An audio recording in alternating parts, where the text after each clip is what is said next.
You've met the Dalai Lama many times. Have you sucked his thumb?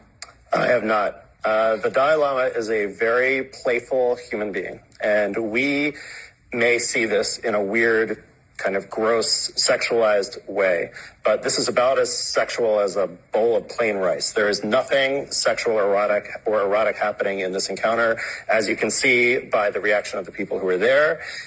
Tibetan culture just has different boundaries around. We see the tongue as it's what we kiss with. It's sexualized. It's this, and of course that this is offensive to us, as it should be.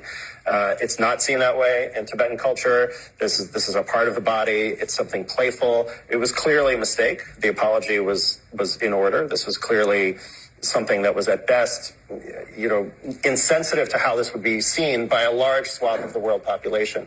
But it seems clear from the video, and look, I'm biased. I mean, the Dalai Lama is one of my spiritual heroes. I have met him. Being in his presence is really one of the most powerful experiences I've had in my life.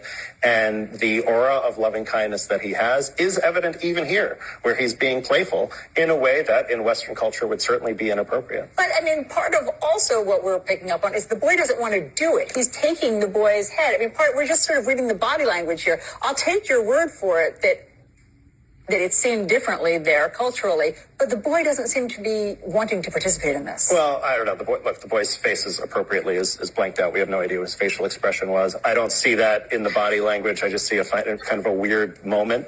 And again, look, this is an 80-something, year old spiritual leader who's been celibate for his entire life. Unlike, we see a religious figure in a position of power, and we read it through our lens. We're scarred by generations of Catholic Church sexual scandals and by abuses by spiritual teachers of all varieties, including some of my fellow rabbis in the Jewish tradition.